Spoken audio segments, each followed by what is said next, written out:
Hey everyone, I'm Tythonus, and welcome back to another episode of Final Fantasy XIV. So this episode, we're continuing on with the MSQ. We are going to be taking Lucia to meet the dragons and Annex Shrine. So we're going to hop right into it. So do this. Lucia. I always imagined the first time I set foot upon Dravanian soil would be at the head of an army, and here I am ready to treat with the brothers and sisters of mine enemies. Full well do I know how difficult it can be to set aside the past, though it was I who first proposed recruiting Sale to our cause. I questioned the wisdom of my words almost as soon as I had uttered them, and for a long time after that. Here was a woman with the blood of innocence on her hands, men, women, children, all slain in the name of the implacable Lady Iceheart. Yet she acknowledged her misdeeds and agreed to join us in common cause. At our side she fought in service to that great good, even unto her dying breath, and while that does not absolve her of her sins, I hope that one day she will be remembered not merely as a heretic, but as a misguided soul, who dreamt of peace. You ask much, Master Alfino, yet who can say what might come to pass, should our negotiations bear fruit? Yes, of course, we must press on to Annex Shrine, if you will follow me. Hello, Ashley. Hello. Were you not over here? No, I was still behind you guys. Oh, okay. You want me to wait for you? Okay, now I'm ready. Okay. Oh wait, we can just teleport there. Yeah, no, I was saying, do you want me to wait for you? I thought you were still, like, talking. Oh, you can teleport if you want, if you got more gil than I do. I can't because Jamil's right on... Oh, never mind, I got it. I was going to say Jamil's right on top of the thingy, and I couldn't teleport, but I got it. I saw that. Oh, it was like, it kept clicking on him. Okay. Where are we going here? We are going... out. No, up. Up. We're going up.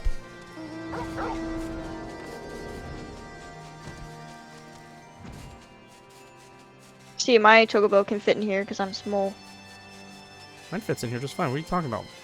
No, you're too big. You don't fit. I'm literally flying right behind you. Nah, get out of here. You don't fit. You're out of your mind. There he is. Vidolfinir. No, get out of here with that. Oh, Vidolfinir's ugly. Oh, she's so ugly. She's an ugly dragon. Don't say that. She's gonna kill us or something. Oh, sorry. Thou art ever welcome here, friend of Sale. But this one I do not know.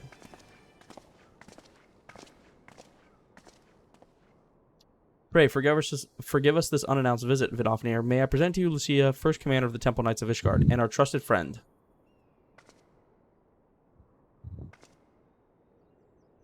It is an honor to meet you, Vidolfinir. I have come as an envoy of Sir Amric, Lord Commander of the Temple Knights and acting leader of the Holy See. Indeed, you may speak, knight. For 1,000 years, man and dragon have been locked in an endless cycle of bloodshed and sorrow.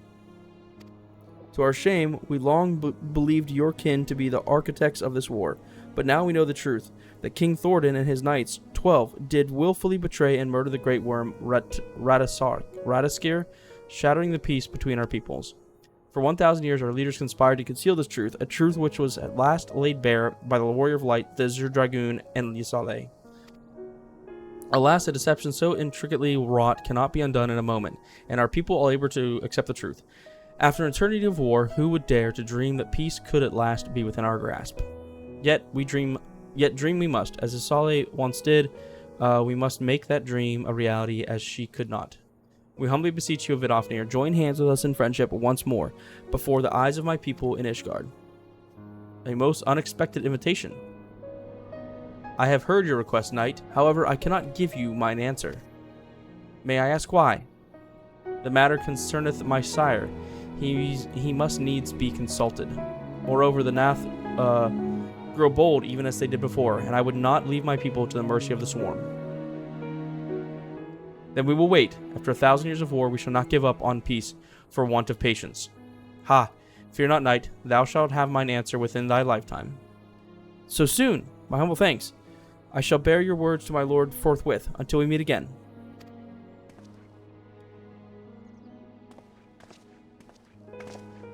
And I'm just standing there looking at the dragon stuff. Alfino, look at this dragon. Look at him. Got like glowing spikes on his back. It's cool looking. This is cool. Given the circumstances, I would say that that went rather well. To be frank, I'm surprised our proposal was not rejected outright. Whether aught will come of it remains to be seen, however.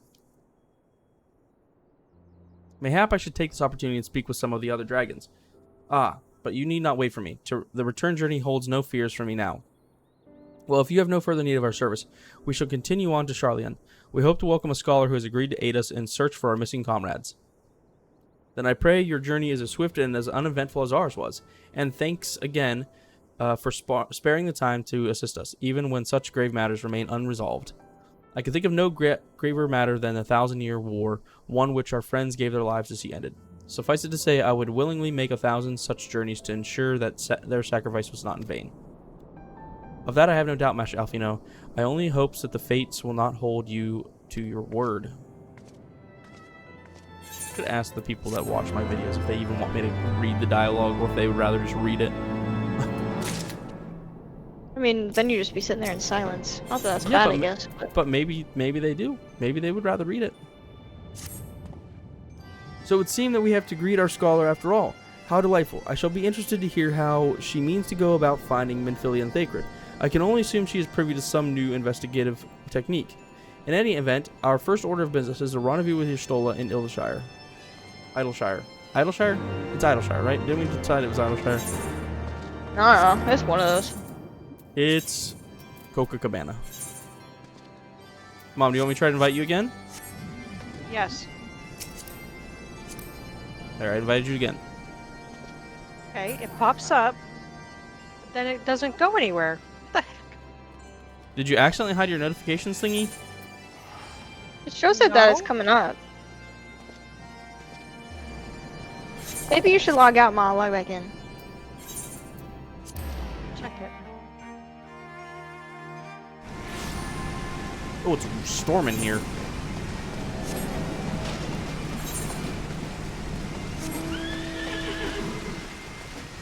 Boisterous Bruiser. Look at this guy. Who are We're you? gonna have to figure that out. Well, this Ashley just said, why don't you try logging out, logging back in, Mom? Are you guys gonna wait for me? I will talk to Y'shtola, and then I will wait for you. How's that? Tithonus, 'tis good to see you, I confess. I had assumed your business in Annex Shrine would detain you longer. Did your meeting with Vidofnir go well? As well as can be expected, she must discuss Sir Amaric's proposal with Race Volger, of course, but she seemed amenable to the suggestion. What of our Charlian guest? Has she arrived yet? She has, but when I explained that you would be joining us, she asked if she might use the intervening time to explore. I agreed to meet her outside on Front Bridge. We should be on our way. So before we continue on, Ashley, are you going without Mom? Are you going to wait for Mom? I was just gonna wait by the next quest, but I guess we can wait here. I just told her I'd wait for you by Y'shtola was, because I don't think she talked to her. I'll wait right here then. I'm going to go up here and look at the stuff again.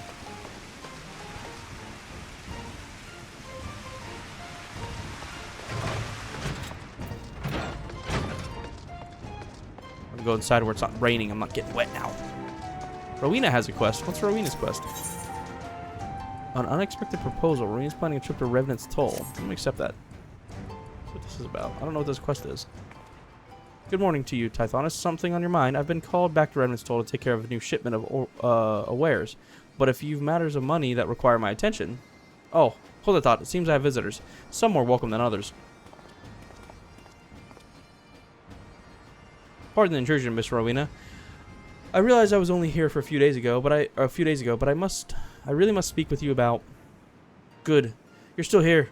We need to talk about the promissory note. No. Now I know what you're thinking. The stinking sack of goo-boo. Oh, saying all kinds of words I'm not going to repeat. Ain't got me. Money. Well, you're wrong. I saved up every last gil. The last thing is me mates took me out for a drink to celebrate and... Excuse me, sir. But when people are talking, it is generally considered rude to interrupt. I know not what manner of business you have with Rowena, but I'm quite sure it can wait. He's so shocked. As I was saying, Mr. Rowena, have you perchance been able to arrange a meeting with your associates? There's much I would to ask them about their work on arcane sentries. Hold on a bleeding minute. You're telling me to wait? Didn't no one ever teach you to shut your gob when grown-ups are talking? Me life and more importantly, me note of the taverns at stake here. Now be a good lad and bugger off until Uncle Geralt's had his say. Geralt, might mind your own advice for once and keep quiet. I'll deal with you soon enough. Oh, Rowena's just telling him to shut up. Regarding your question, yes, Adashar, the answer is no. The client I had in mind is a bit of a recluse and stubborn as cramp in her old age. She wouldn't hear any meeting, and I ain't got time to press her on it at the moment. Too much to do by half. Sounds like you've got enough on your plate without having to worry yourself over an old man's owens. I tell you what, let's forget about it for...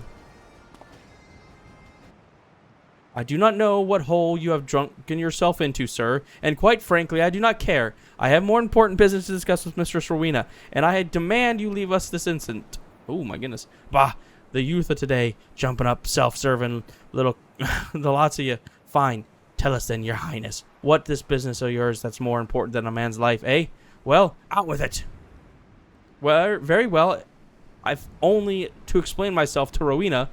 Together with my master, I have been conducting research in the manipulation of spiritual and etheric energies in what you call the Near East. Our work has shown that the soul is in fact an amalgamation of a specific type of force. This force defines the equity of man and makes us who we are. While the soul is indeed inimitable, we believe it is possible to create a quasi-soul. Thus, we turned our attention to anima, the self-same force of which allows individuals to traverse the life stream via aetherites. By infusing a soul stone with the requisite quantities of aether, this force may be harnessed. Oh my gosh. Yet after 1,000 years of research and experimentation, again and again, adjusting every element, but the result's always the same. Thoughts to other matters. Oh my gosh. But I could not give up, not after witnessing the beauty of an anima, not after coming so close. I am certain that with the Charlatan's knowledge of arcane centuries, I can complete my project. I am also certain that the resultant souls will be worth more to mankind than the ale-soaked dish clout that passes for yours. I didn't mean to get into this whole thing. Finished, have we? Well then, allow me to retort. Seems to me you're a crook cock... Oh my gosh. I'm not even gonna try to read that. Because you today ain't bothered to do an ounce of honest work for themselves. No sense of duty. Things get rough and you run after help, leaving a trail of crap in your wake. Do you reckon them scholarly folks from Charlene asked for the answer whenever they got stuck? No, not bloody likely, because they used their bloody brains. I don't even know what's happening right now. To keep all that from escaping, these two are just arguing about stupid stuff. What's more is bloody things. Okay. They're just insulting each other and I'm getting annoyed. An anima weapon? That's an absolute genius. It means not only to preserve creative anima, but to employ it. This is not what I was expecting. This is like taking a lot longer. Anima weapons, aye, that'll sell. Quite an interesting proposition, Geralt. One that could be quite lucrative. Why not help poor Ardashar here with his work and see what you can make of it? Help that spineless streak? You're joking, ain't ya? Oh my gosh. Is that right? Pity. Sounded like something we could have made a bit of coin out of. Enough to make me forget your debts, like as not your debts that I won't be forgetting otherwise. Change your mind. Good.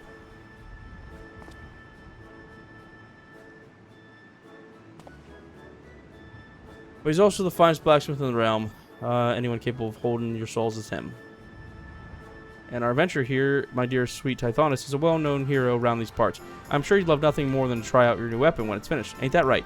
Just think of it. You'd be the first in all of Eorzea to wield one of these animal weapons, which ain't a bad name now that I come to think of it. Animal weapon. Aye, that'll do. Now, don't be so hasty, Tithonus. This here is fate. What else could have brought the three of you to meet at the same time?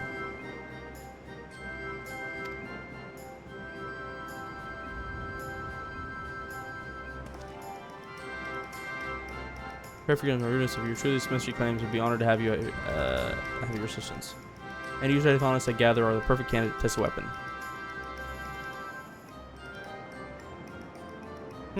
Well, if this ain't get me square with Rowena, then I suppose me hammer's yours. Gosh. So yeah. Thank you, both of you. I promise you will not regret this.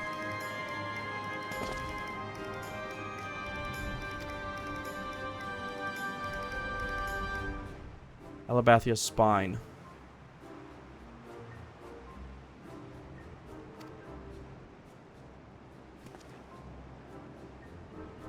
Hey, but Ozislaw, yeah, I've been there.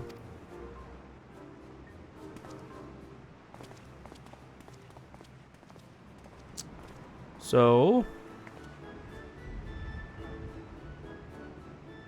I'm counting on you, Tithonus. Okay. Well, that was a little bit of a detour, and I apologize for that. That took a lot more time than I thought it would. I didn't think that would be quite as involved as it was. So I apologize. Anyways, I think I'm going to actually end the episode here, so thank you all so much for watching. The next episode, we'll continue on. There should be more people in chat, or more of my family in chat next time. But again, thank you all. Don't forget to leave a like, comment, subscribe, hit that bell to be notified of new episodes, and as always, I will catch you in the next one. Alright, thanks. Bye-bye.